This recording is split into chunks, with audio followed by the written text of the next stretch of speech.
ভাগিনৰ আপত্তি মামা মেট্ৰিক বিৰাট টান হৈছে মামা টান পৰীক্ষা হোৱাই নাই মামা হ'ব মামাৰ আশ্বাস ইজি হ'ব মামা মেট্ৰিক বিৰাট টান হৈছে মামা টান পৰীক্ষা হোৱাই নাই মামা হ'ব মামা তো টান হ'ব বুলি তো কোনে কৈছে ইজি হ'ব মাঘৰ বিহুতো ব্যস্ত মুখ্যমন্ত্ৰী বিহুৰ দিনটোত একাধিক কাৰ্যসূচী ৰাইজৰে আলাপ আলোচনা মুখ্যমন্ত্ৰী মাঘৰ মেজিৰ জুইৰ উত্তাপে সমগ্ৰ অসমখনকে উমাল কৰিছে কোনোৱে লগে ভাগে কোনোৱে ব্যক্তিগতভাৱে পালিছে বিহু সকলোৰে মনত মাঘৰ ৰং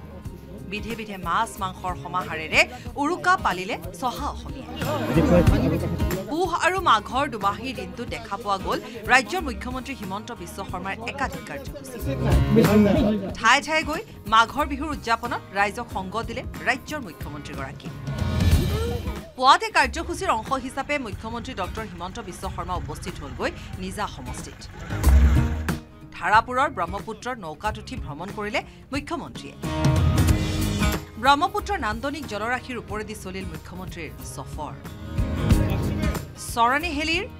ৰাণী চাপৰি শ্ৰী শ্ৰী জগন্নাথ মহাপ্ৰভু আৰু শিৱ মন্দিৰত গ্ৰহণ কৰিলে আশীষ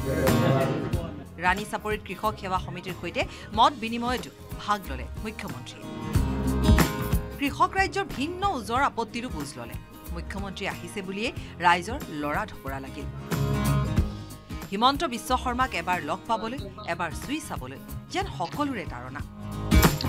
বিভিন্ন কাৰ্যসূচী ৰূপায়ণ কৰি কৃষক ৰাইজৰ সৈতে মুখ্যমন্ত্ৰীয়ে গ্ৰহণ কৰিলে পুৱাৰ জলপান ৰাইজৰ সন্মুখতে ট্ৰেক্টৰ চলালে মুখ্যমন্ত্ৰীয়ে ৰাণী চাপৰিৰ কৃষকৰ অভাৱ অভিযোগ সমাধান সন্দৰ্ভত হিমন্ত বিশ্ব শৰ্মাই ক'লে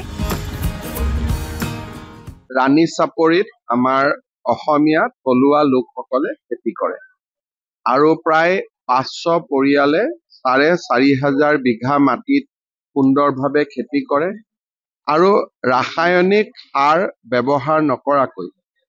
গুৱাহাটী মহানগৰীৰ মানুহক ইয়াৰ পৰা শাক চব্জি আৰু বিভিন্ন ধৰণৰ সামগ্ৰী ফুলকবিৰ পৰা বন্ধাকবিৰ পৰা ব্ৰকলিৰ পৰা বিভিন্ন ধৰণৰ সামগ্ৰী ইয়াত যোগান ধৰা হয় মই আগতে চাপৰিত অহা নাছিলো বহু দিনৰ পৰা আহিম বুলি ভাবি আছিলো আজি মাঘ বিহুৰ দিনা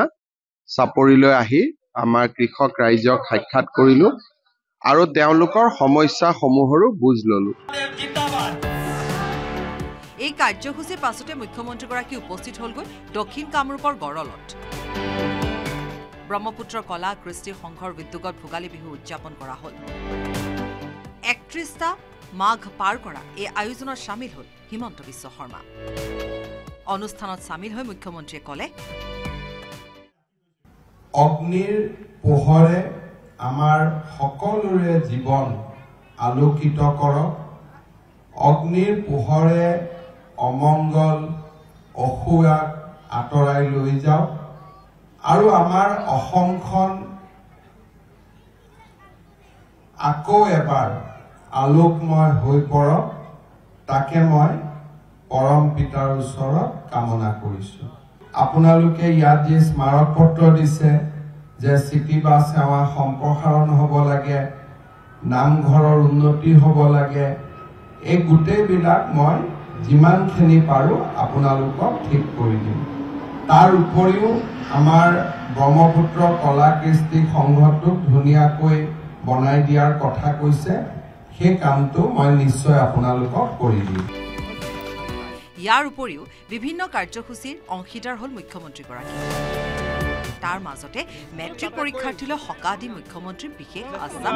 মামা মেট্ৰিক বিৰাট টান হৈছে মামা টান পৰীক্ষা হোৱাই নাই মামা হ'ব মামা তো টান হ'ব বুলি তো কোনে কৈছে ইজি হ'ব হিৰক জ্যোতি মালাকাৰৰ report news 18 Assam north east